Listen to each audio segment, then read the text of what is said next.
जय श्री कृष्णा। राधे राधे। भक्तजनों, आप सुनेंगे आषाढ़ मास की सोमवार व्रत कथा, साथ में सुनेंगे आरती। सोमवार का व्रत श्रद्धा भक्ति से करनी चाहिए।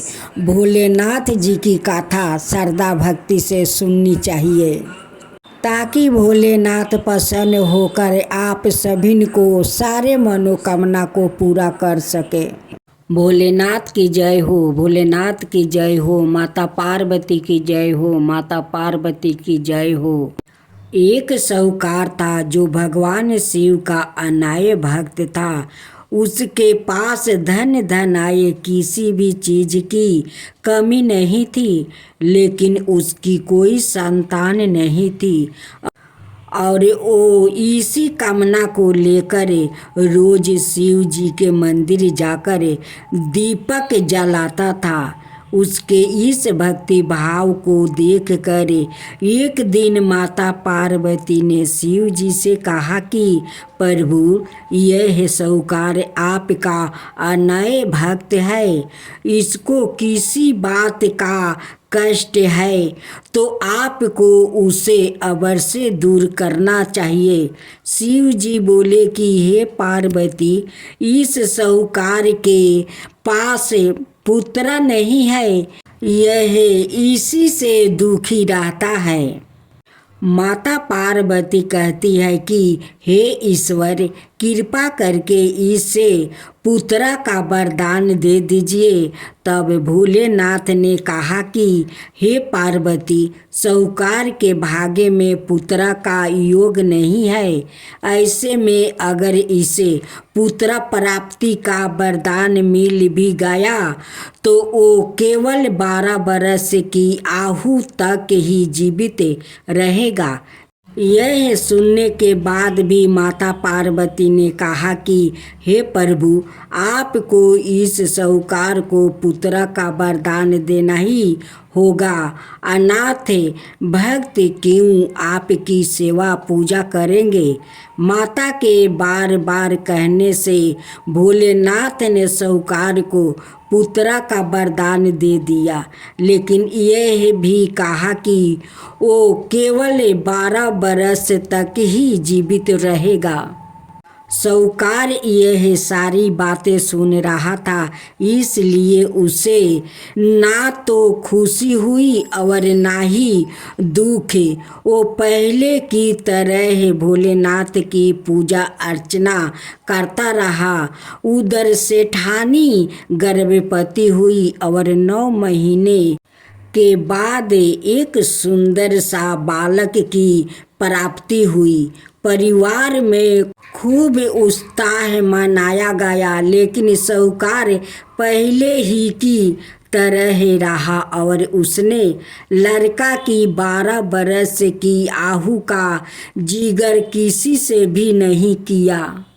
जब बालक 11 वर्ष की आयु हो गई तो एक दिन साहूकार की सेठानी ने बालक के विवाह के लिए कहा। तो साहूकार ने कहा कि वो अभी बालक को पढ़ने के लिए काशी जी भेजेंगे।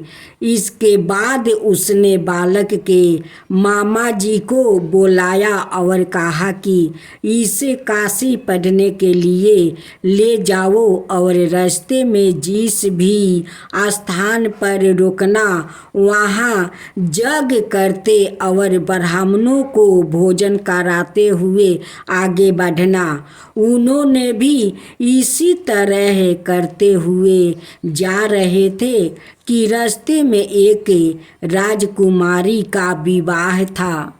जिससे उसका विवाह होने वाला था वो एक आँख से काना था। तो उसके पिता ने जब अति सुंदर साहूकार के बेटे को देखा तो उनके मन में आया कि क्यों ना इसे ही घोड़ी पर बैठाकर शादी के सारे कार्य संपन्न करवा लिया जाए। तो उन्होंने मामा से बात की और कहा कि इसके बदले में वो अथाह धन देंगे। तो वो भी राजी हो गया।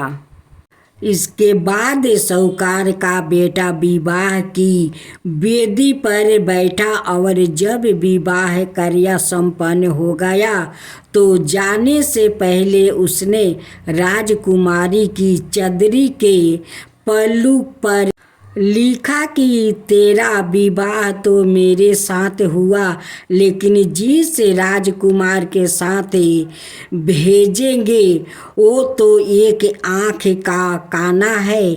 इसके बाद वो अपने मामा के साथ काशी के लिए चल गया।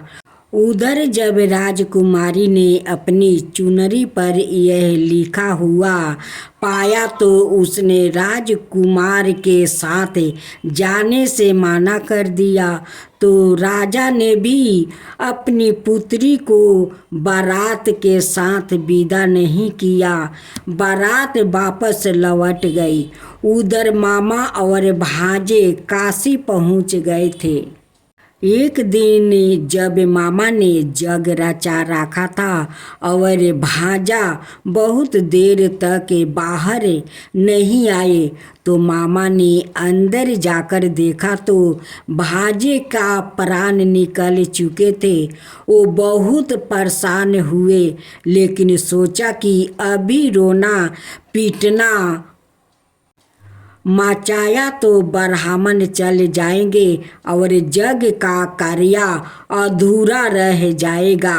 जब जग संपन्न हुआ तो मामा ने रोना पीटना शुरू किया। उसी समय शिव पार्वती उधर से जा रहे थे तो माता पार्वती ने शिव जी से पूछा, हे प्रभु, ये कौन रो रहा है? तभी उन्हें पता चलता है कि यह तो भोलेनाथ के आशीर्वाद से जन्म हुआ साहूकार का पुत्र है। तब माता पार्वती कहती है कि हे स्वामी, इसे जीवित कर दीजिए।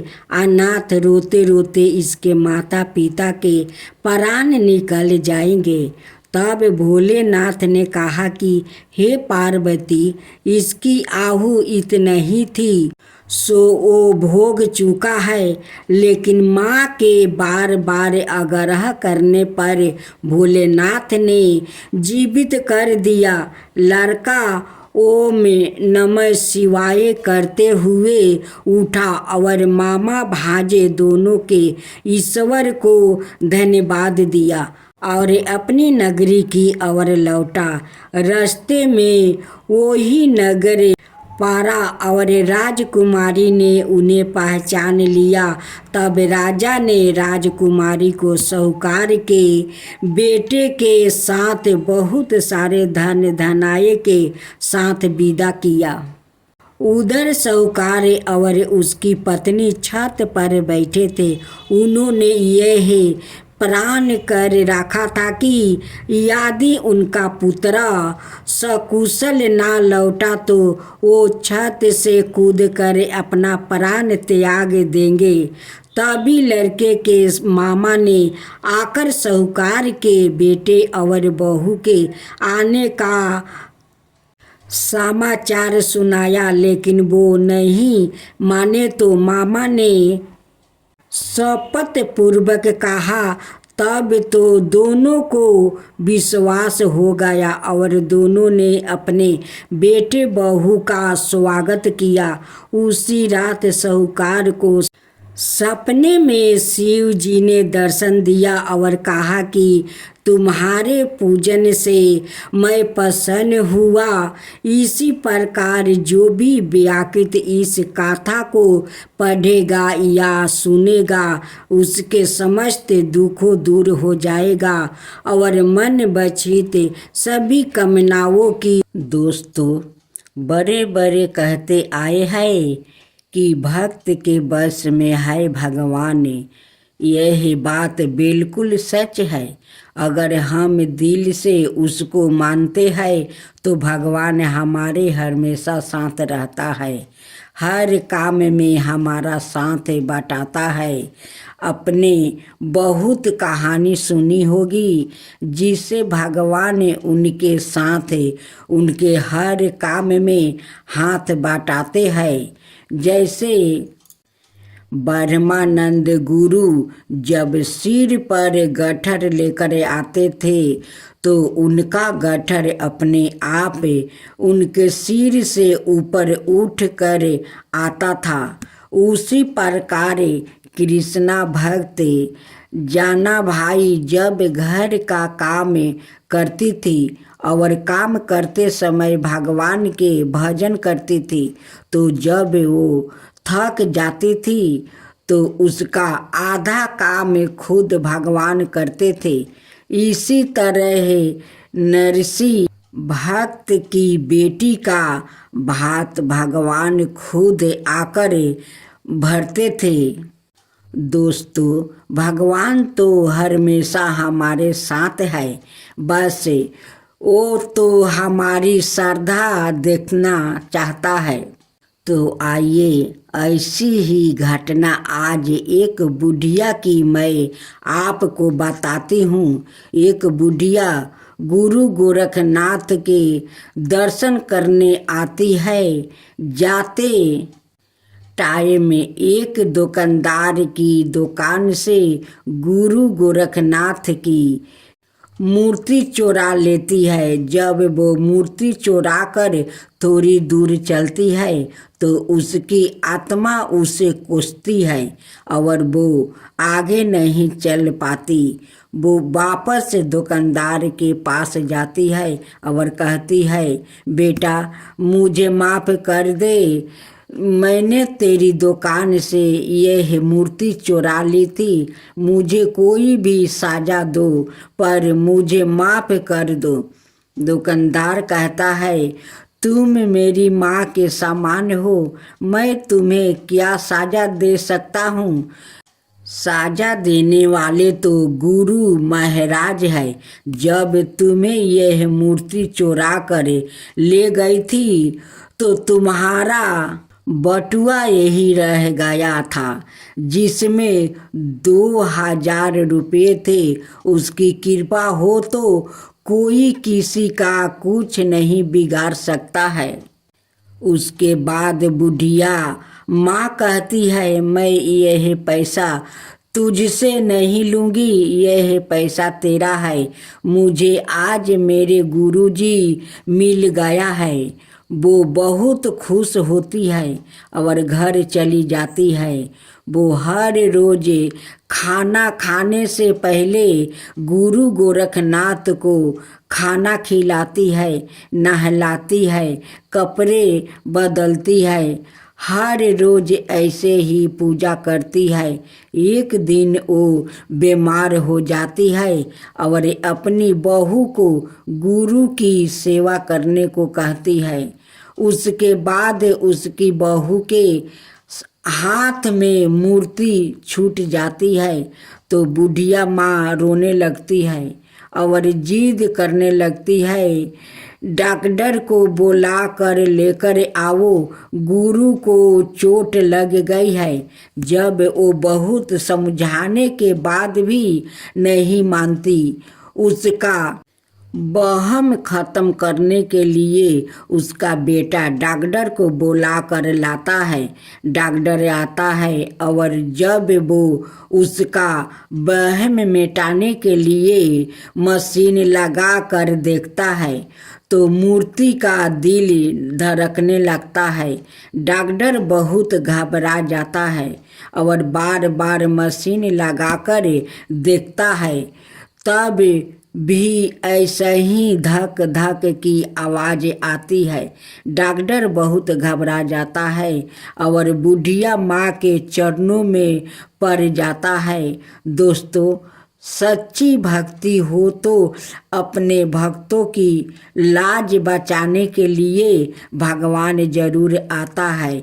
ऐसी ही और कहानियाँ कोई झूठा नहीं होता है, ये सच होता है कहानी। दोस्तों, बड़े बड़े कहते आए हैं कि भक्त के बस में है भगवान। यह बात बिल्कुल सच है। अगर हम दिल से उसको मानते हैं तो भगवान हमारे हमेशा साथ रहता है, हर काम में हमारा साथ बटाता है। अपने बहुत कहानी सुनी होगी जिसे भगवान उनके साथ उनके हर काम में हाथ बटाते हैं।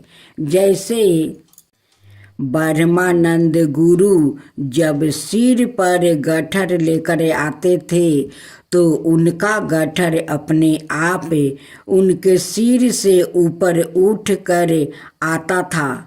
उसी प्रकार कृष्णा भक्त जाना भाई जब घर का काम करती थी और काम करते समय भगवान के भजन करती थी, तो जब वो थक जाती थी तो उसका आधा काम खुद भगवान करते थे। इसी तरह नरसी भक्त की बेटी का भात भगवान खुद आकर भरते थे। दोस्तों, भगवान तो हमेशा हमारे साथ है, बस वो तो हमारी श्रद्धा देखना चाहता है। तो आइए ऐसी ही घटना आज एक बुढ़िया की मैं आपको बताती हूँ। एक बुढ़िया गुरु गोरखनाथ के दर्शन करने आती है।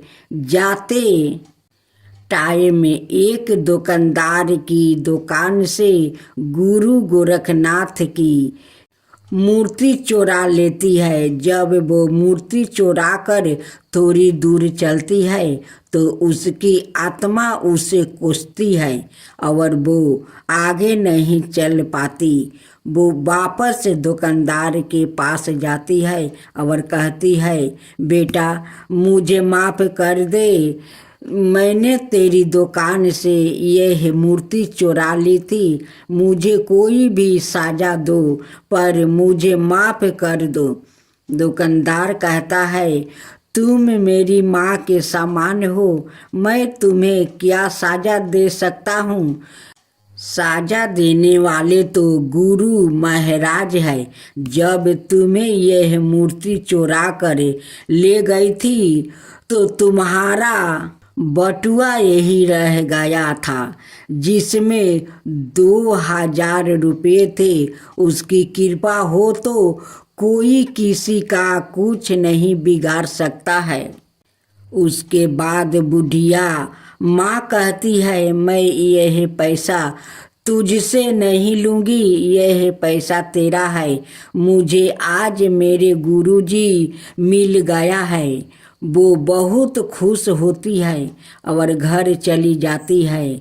वो हर रोज खाना खाने से पहले गुरु गोरखनाथ को खाना खिलाती है, नहलाती है, कपड़े बदलती है, हर रोज ऐसे ही पूजा करती है।